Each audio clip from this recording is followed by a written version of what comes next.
दोस्तों, मैं आप सबकी मोटिवेशनल स्पीकर मीरा ठाकुर। आज का मोटिवेशन ज्ञान है, दूसरों की खिड़की से ध्यान हटाइए, मिलेगी खुशी। देवेंद्र राज सुथार। खुश रहना कौन नहीं चाहता, लेकिन इसके लिए दूसरों के घरों में झांकने की आदत छोड़नी होगी। जब आप दूसरों के जीवन की तुलना में अपनी खुशियों को मापते हैं तो खुद को उस शांत झील दूर कर लेते हैं जो आपके भीतर हिलोरे ले रही है। अध्यात्म कहता है कि बाहरी दुनिया आपके भीतर की दुनिया का ही प्रतिबिंब है। जब आप लगातार दूसरों की ज़िंदगी पर ध्यान गड़ाए रहते हैं कि पड़ोसी के आंगन में कौन सी गाड़ी खड़ी है, उनके बच्चे किस स्कूल में पढ़ते हैं या वे छुट्टियां कहाँ बिता रहे हैं, तो मन अशांत हो जाता है। यह बेचैनी इस बात का संकेत है कि आपने अपनी आत्मा की ओर देखना बंद कर दिया है।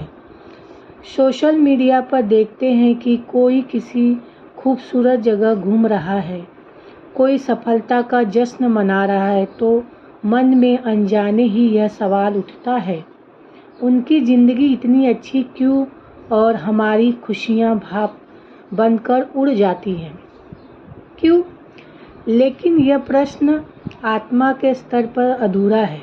अध्यात्म सिखाता है कि अगर आंगन में धूप और छाँव दोनों होती हैं, जो दिख रहा है वह केवल बाहर की चमक है।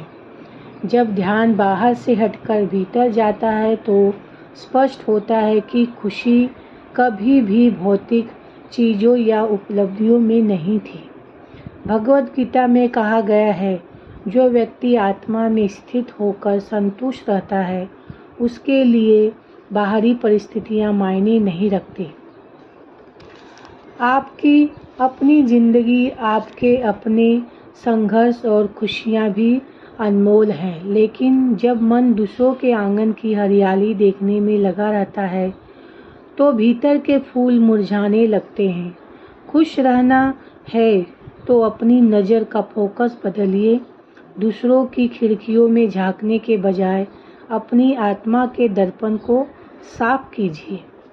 साधना के मार्ग पर चलने वाले कहते हैं,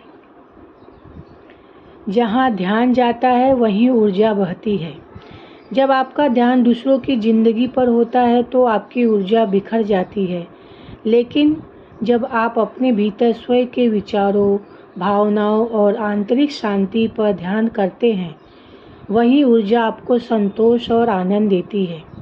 दूसरों की ज़िंदगी की किताब पढ़ने के बजाय अपनी आत्मा के पन्ने पलटिए। उन पन्नों की कहानियाँ सच्ची खुशी और शांति की ओर ले जाएगी। खुश रहने के लिए जादू की झप्पी का इंतज़ार मत कीजिए, क्योंकि खुशी बाहर नहीं भीतर से आती है।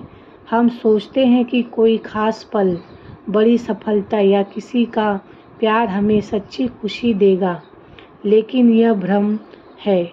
खुश रहना कोई संयोग नहीं, यह आत्मा की स्थिरता है। धन्यवाद।